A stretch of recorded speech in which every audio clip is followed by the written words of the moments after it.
Pêcheur de perles.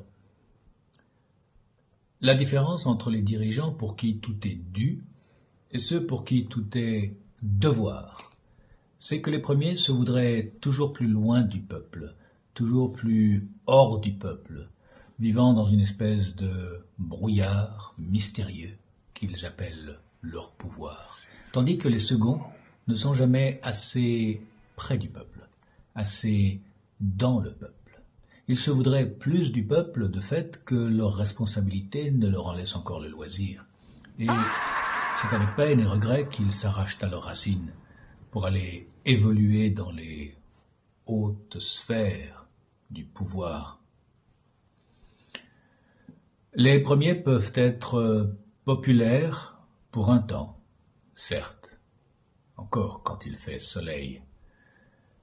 Les seconds seront toujours dits populistes.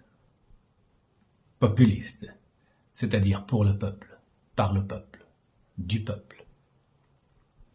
Et seront toujours avec le peuple, quel que soit le temps, même si la pire des tempêtes devait s'abattre.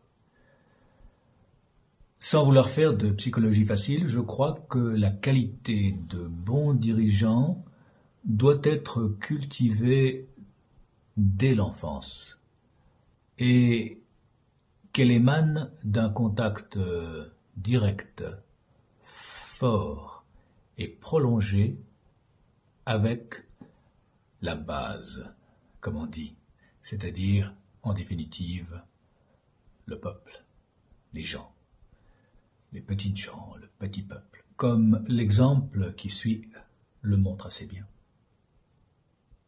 Les exigences de mon père ont fait que nous avons une enfance très austère.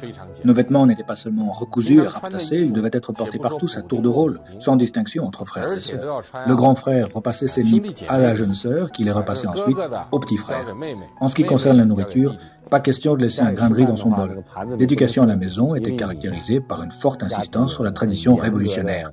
On insistait toujours sur le fait que les enfants ne devaient pas être élevés dans une serre, mais qu'ils devaient être exposés aux éléments et aux difficultés de la vie. Ce type d'éducation a eu sur nous une profonde influence. Mon grand-père était agriculteur et mon père, d'agriculteur qu'il était, est entré dans le mouvement révolutionnaire. Quant à moi-même, je suis allé travailler la terre pendant 7 ans. Les préoccupations du petit peuple sont à jamais inscrites en moi. Et j'ai toujours la crainte de ne pas agir au mieux. Quelles que soient vos responsabilités, il ne faut pas oublier que vous êtes au service du peuple. Lao Tzu dirait : Peuple d'Europe, à défaut de vous unir, comme vous y encouragerez qui vous savez, contre les dirigeants qui vous accablent, soyez certains du moins que les prochains que vous aurez sont de ceux qui ont les mains sales, mais sales d'avoir travaillé honnêtement la terre, pas d'avoir brassé les millions qui rendent froid et inhumain. Salut.